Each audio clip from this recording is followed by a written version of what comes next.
Ganga prime की शुरुआत इस वक्त की बड़ी खबर के साथ करते हैं। बड़ी खबर प्रयागराज से है, जहां पर ऑरेंज जोन में बोर्ड की कॉपियों का मूल्यांकन।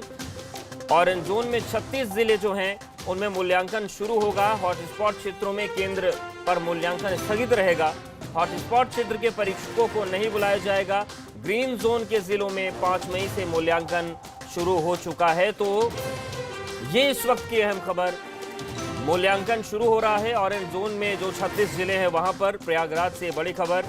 और हालांकि जिस तरीके से विरोध हुआ था और जो शिक्षक थे, जो परीक्षक थे, उनका कहना था कि प्रयागराज ऑरेंज जोन में है, ऐसे में अगर हमें कॉपी जांचने के लिए बुलाया जाएगा तो ये खतरनाक है। फैसला अब ये लिया गया है कि हॉट स्पॉट क्षेत्र के जो शिक्षक हैं उनको जांचने के लिए नहीं बुलाया जाएगा। सोशल डिस्टेंसिंग का पालन होगा।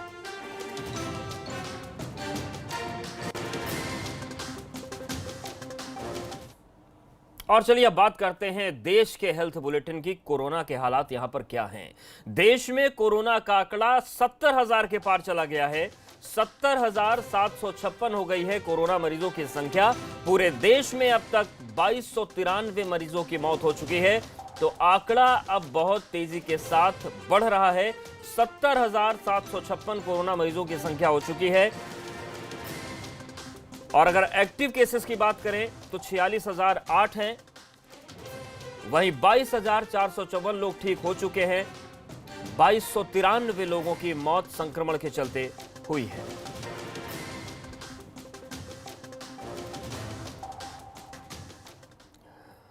पूरब की ऑक्सफोर्ड कही जाने वाली इलाहाबाद सेंट्रल यूनिवर्सिटी का नाम बदले जाने की प्रक्रिया शुरू कर दी गई है। एमएचआरडी ने इसके लिए इलाहाबाद विश्वविद्यालय से कार्य परिषद के सदस्यों की राय लेकर जल्द प्रस्ताव भेजने को कहा है। तकरीबन 135 साल पुरानी इस यूनिवर्सिटी का नाम बदलने की प्रक्रिया पर जहां एक तरफ सवाल उठ रहे हैं, तो वहीं इस पर सियासत भी शुरू हो गई है। समाजवादी पार्टी इस फैसले को राजनीति से प्रेरित बता रही है। समाजवादी पार्टी के एमएलसी वासुदेव यादव ने इस मामले में राष्ट्रपति को चिट्ठी लिखकर उनसे दखल देने की मांग की। तो वहीं कांग्रेस ने ऐलान किया है कि सत्ता में आने के बाद इलाहाबाद विश्वविद्यालय का नाम फिर से वही कर दिया जाएगा जो है। हम लोगों को आपत्ति इस बात की है कि इलाहाबाद विश्वविद्यालय की गरिमा और सम्मान पूरे दुनिया में है, और मुझे पीड़ा है कि इन लोगों ने जनभावनाओं का अनादर किया है और इलाहाबाद विश्वविद्यालय की गरिमा को ठेस पहुंचाई है। अब विश्वविद्यालय के नाम को बदलने से देश विदेश में बहुत से छात्र यहाँ के जो नौकरी कर रहे हैं या पढ़ रहे हैं, उनके अभिलेखों में बदलाव के नाते बहुत जटिल समस्याएं पैदा हो जाएंगी। और कल मैंने राष्ट्रपति को, महामहिम राष्ट्रपति जी को पत्र भेजकर निवेदन किया है कि इस कार्य से रोका जाए और इलाहाबाद का नाम जो है विश्वविद्यालय का पुराना नाम ही रखा जाए। का बदलना है एक हास्यास्पद भी है और दुखद भी है। ये प्रवृत्ति है भारतीय जनता पार्टी और उनके लोगों की कि कोई भी चीज़ है तो नया नहीं बनाएंगे, बल्कि जो पुरानी चीज़ है उसको बदलने की और बिगाड़ने की इनकी परिस्थितियां रहती हैं। और यही ये कर रहे हैं लगातार। नई चीज़ इनके दिमाग में कभी कोई रहा ही नहीं है, क्योंकि बहुत ही संकीर्ण विचारधारा के लोग रहे हैं और यही कारण इसका बदलना चाहते हैं। इसको हम लोग नहीं बदलने देंगे। मंत्रालय से, उत्तर प्रदेश शासन से और यहाँ के मंडलायुक्त से इस संदर्भ में पत्र आया था कि विश्वविद्यालय अपने का जो सर्वोच्च वो संस्था है विश्वविद्यालय की कार्यदायी, तो कार्य परिषद से इस चीज़ की सहमति या असहमति जो भी उनकी राय है वो लेकर के मंत्रालय को इस निमित्त भेजे। मैं फिर उसके लिए रिमाइंडर आया तो फिर से नए सिरे से उसके बारे में जो कार्य परिषद के सदस्य हैं उनकी राय के लिए उन लोगों को ईमेल किया गया। तो पूरा मामला क्या है और विरोध किस मुद्दे पर है, ये समझने के लिए हम सीधे रुख करते हैं प्रयागराज का। हमारे संवाददाता मोइन हमारे साथ जुड़ गए हैं। मोइन, नाम क्या बदला जा रहा है और विरोध किन बिंदुओं को लेकर है? जी बिल्कुल, अगर इलाहाबाद की बात करें जो कि अब प्रयागराज हो चुका है, तो इसकी पहचान जहां गंगा, यमुना और अदृश्य सरस्वती के त्रिवेणी संगम से होती है, तो साथ ही साथ ऑक्सफोर्ड ऑफ द ईस्ट कहे जाने वाली इलाहाबाद सेंट्रल यूनिवर्सिटी से भी होती है। पूरे देश ही नहीं दुनिया भर की तमाम नामचीन हस्तियों को यहाँ की यूनिवर्सिटी ने डिग्री दी है। अब जब कोरोना की महामारी फैली हुई है, लॉकडाउन की बंदिशें हैं, उस पीरियड में नाम बदले जाने की जो प्रक्रिया शुरू की गई है उसको लेकर लोगों का ऑब्जेक्शन सबसे ज्यादा है। लोगों का कहना है कि ये मुश्किल घड़ी है, इमरजेंसी जैसे हालात हैं, तो ऐसे हालात में नाम बदलने की तुरंत आनन फानन में क्या जरूरत आन पड़ी है। जो विपक्षी पार्टियां हैं लगातार आरोप लगा रही हैं। उनका कहना है कि सरकार जो है वो राजनीति कर रही है।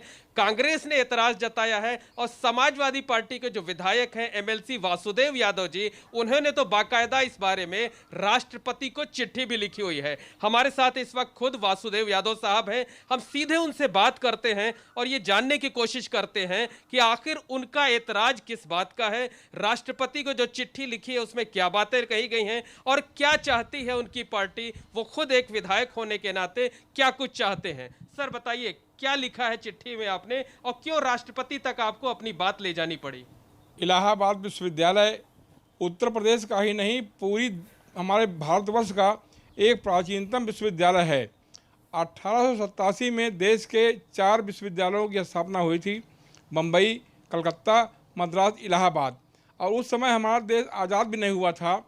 और इलाहाबाद का नाम बदलने की बात नहीं है। जब बम्बई, कलकत्ता, मद्रास इन तीनों शहरों के नाम बदले जा चुके हैं, लेकिन विश्वविद्यालयों का नाम अभी तक वही है।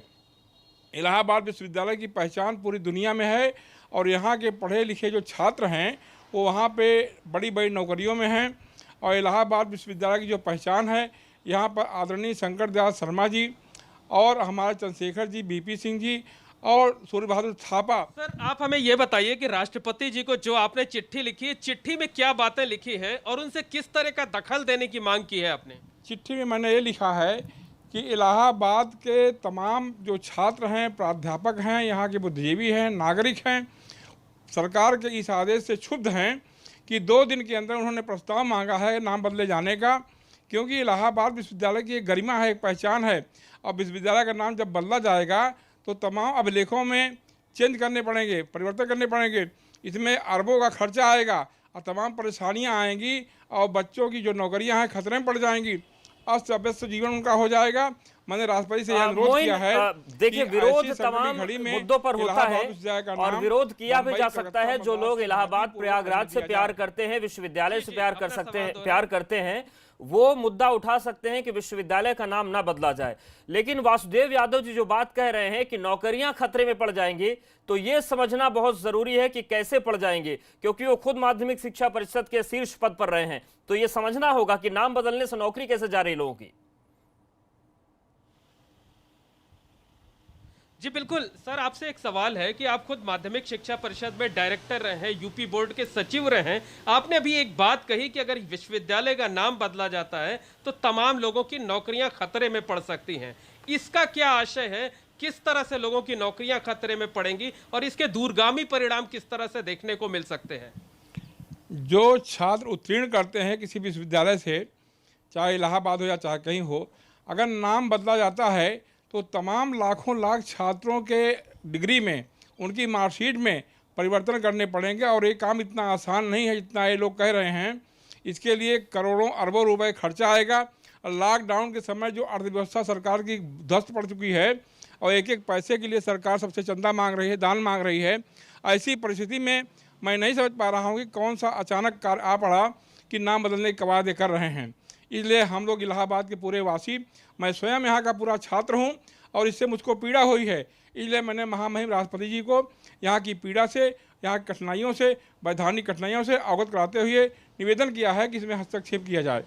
बिल्कुल अवधेश, आप समझ सकते हैं कि इनका ये कहना है, समाजवादी पार्टी का ये कहना है कि इस मुद्दे पर सियासत हो रही है। लेकिन हमें सूत्रों से जो जानकारी मिली है, जो मंत्रालय की तरफ से कार्य परिषद के सदस्यों से राय मांगी गई थी, उनमें से अब तक जिन सदस्यों ने अपनी राय दी है, ज्यादातर ने इस प्रस्ताव का विरोध किया है। और अगर ये संख्या बढ़ी रहती है तो नाम बदलने का जो प्रस्ताव है, जो प्रक्रिया है, फिलहाल वो ठंडे बस्ते में चली जाएगी। तो एक तरीके से विपक्ष की जीत होगी और सरकार की हार होगी। हालांकि अभी सभी सदस्यों की राय नहीं आई है, 12 सदस्यों की राय आ चुकी है और 12 के 12 सदस्यों ने इस प्रस्ताव का विरोध किया है। यानी सरकार को एक बड़ा झटका है और विपक्ष ने जो मुहिम शुरू की थी उसमें उसको जीत मिलती हुई नजर आ रही है। बिल्कुल, और देखने वाली बात होगी कि जो नाम को लेकर एक नई सियासत प्रयागराज में खड़ी हुई है वो कहां तक जाएगी। शुक्रिया मोइन, आपका जानकारी अपडेट्स को देने के लिए और ये बताने के लिए कि विपक्ष आखिर किस ट्रैक पर आगे बढ़ रहा है इस मसले को लेकर।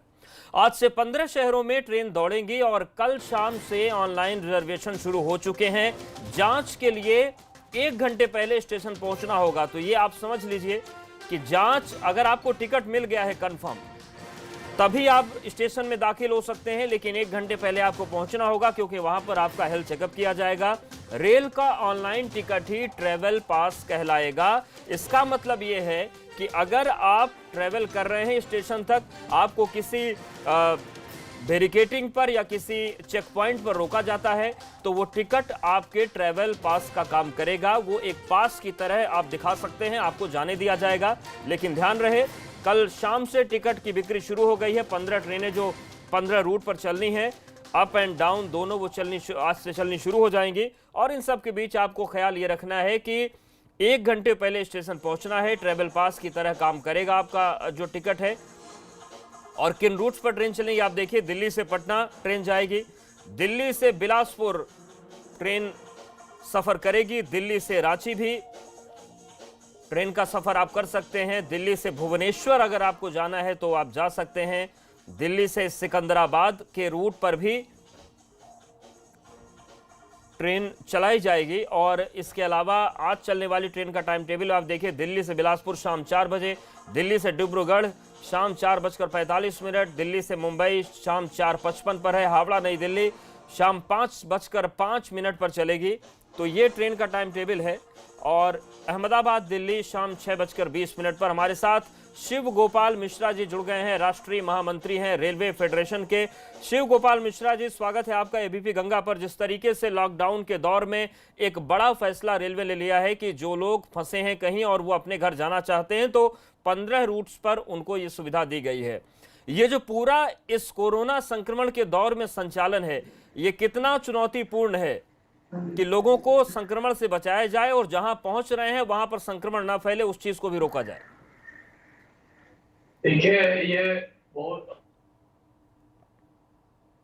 कि इसकी जो आवश्यकता है ये अपनी जगह है, लेकिन जो 1 मई को आदेश दिया हमारे प्रधानमंत्री कार्यालय ने कि गाड़ियां चलाई जाएं श्रमिक स्पेशल के नाम से जी, मैं समझता हूं कि बहुत ज्यादा जरूरी था। और उसके चलते हुए अभी तक करीब 500 गाड़ियां जो है वो करीब 6.5 लाख लोगों को अपने गंतव्य पर पहुंचा चुकी है जी।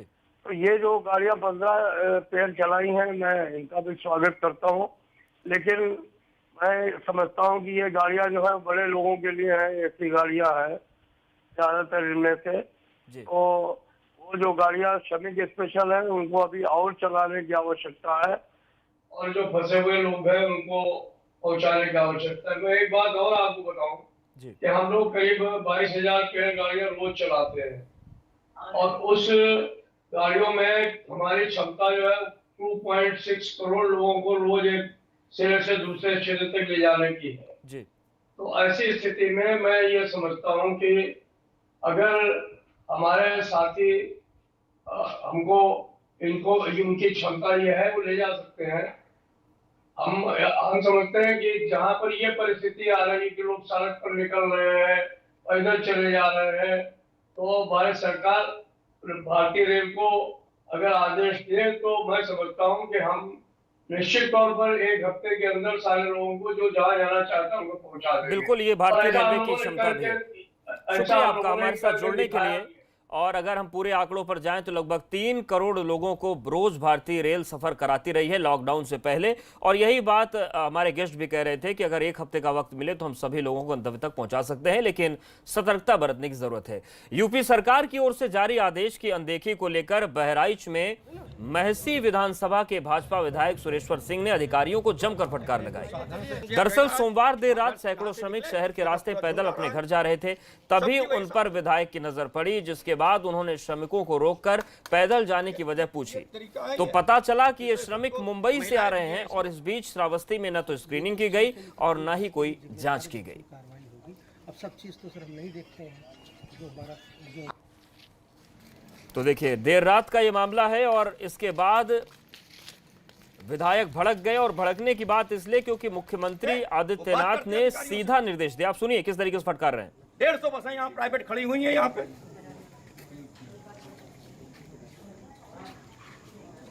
जिस चीज पे रोक लगेगी प्रशासन उससे कमाई करेगा। मुख्यमंत्री योगी आदित्यनाथ ने साफ तौर से निर्देश दिया है कि कोई भी मजदूर पैदल नहीं जाएगा। जो मजदूर जहां मिलते हैं उनको रोका जाए, उनके खाने पीने के इंतजाम किए जाए, उनकी स्क्रीनिंग की जाए और उसके बाद वहाँ घर यहाँ से निकले, देखा पूरा झुंड आ रहा है, सबकी उनको वही बसों से भेजा जाए। और इसी बात पर विधायक नाराज हो गए।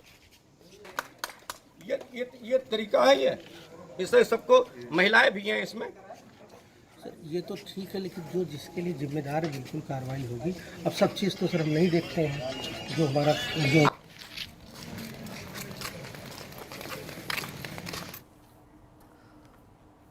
बड़ी खबर उन्नाव से है, जहां पर एक ट्रक में भीषण आग लग गई। ड्राइवर ट्रक को छोड़कर फरार हो गया। ग्रामीणों ने फायर ब्रिगेड को सूचना दी और फायर ब्रिगेड ने मौके पर पहुंचकर आग पर काबू पाया। तो ये बड़ी खबर उन्नाव से है, जहां पर एक ट्रक में अचानक आग लग गई और देखते ही देखते आग का गोला ये ट्रक बन गया। तो एबीपी गंगा पर ये एक्सक्लूसिव तस्वीरें आपके सामने, आप देखिए कितनी भीषण आग लगी है। और गनीमत की बात रही कि ड्राइवर मौका रहते वक्त रहते इस ट्रक को छोड़कर बाहर निकल गया, उसकी जान बच गई।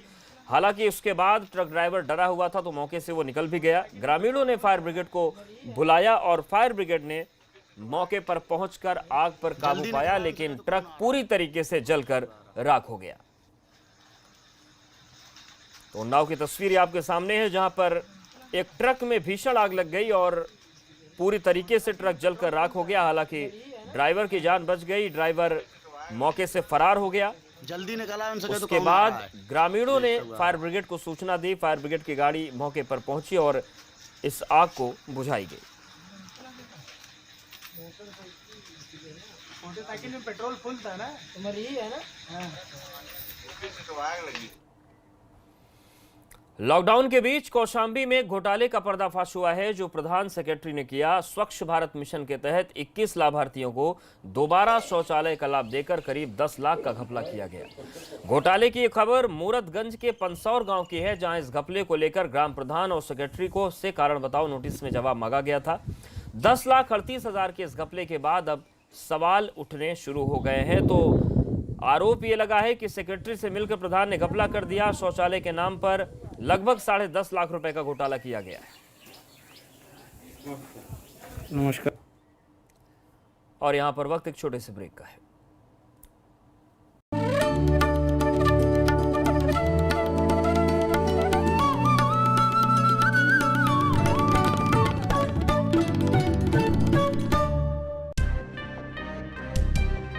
हाथ साफ